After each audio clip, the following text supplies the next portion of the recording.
So there's a field of awareness. One could say one is a field of awareness, just like this, like a lens, like an aperture. The awareness sees what's there.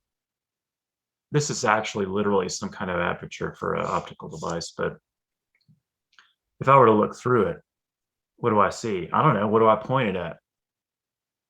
We naturally look through this aperture, mind, body, emotions, this vessel. We're aware of what arises in front of us and around us, just like this. And frankly, this sense of body, mind, emotions, this here is also what arises. Because our nature's awareness, it's all arising.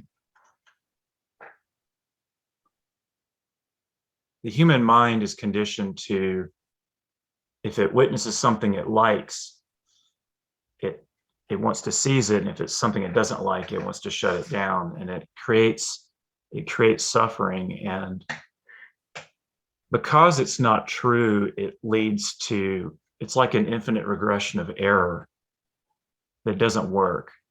Kind of like assuming that the mirage is a lake. You're never really going to be happy. There's always going to be, see, if you're, even if you're sort of open to the things you like, you're closed to the things you don't like. And let's face it, many things we don't like. Many things are painful.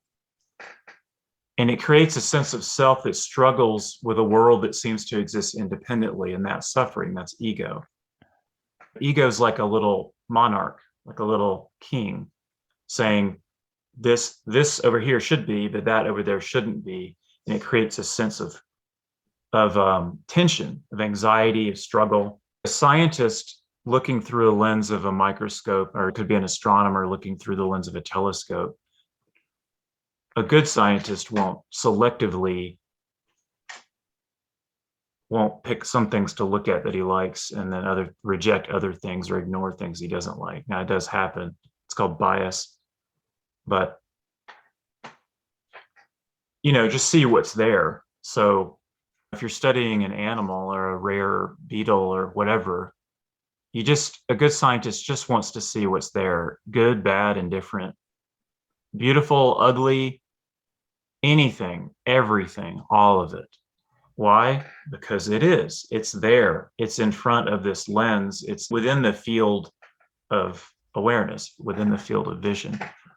Why would we want to do that? Well, yes, obviously because it is and it's there, but also because we seek to understand it.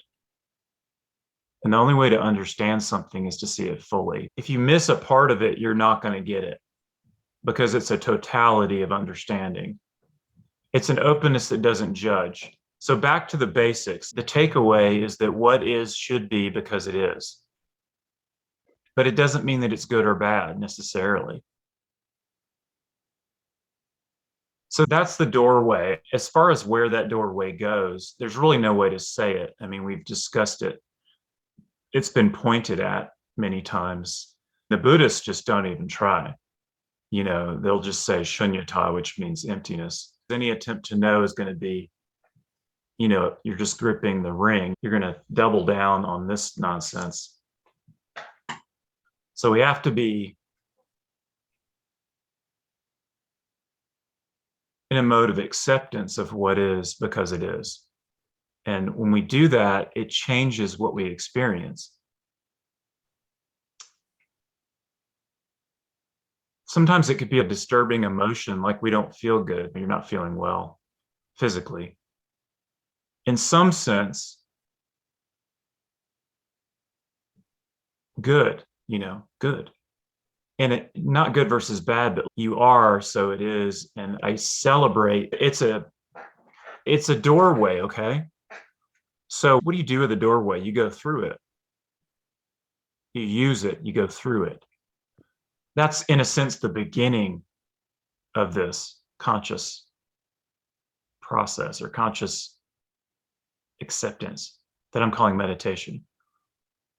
And it's going on all the time. We either notice it or we don't. When we notice it, we allow what is to be, and it lets go in a way that creates a flow in our life and a freedom to the degree that we realize it, so that we're not fighting it. And if we're fighting it, then we allow that, you see. See, the self tends to fight things. Your immune system is fighting probably right now. Good. Because it is. Not good versus bad, but good. There's a deeper goodness that just is natural. So it's really about being natural. And I could talk about the absolute state of awakened consciousness, acceptance. It is that in its fullest realization. And yet, what is it practically? Just embrace the process, embrace, be a doorway for yourself and for others. What is that doorway? This doorway says what is should be because it is.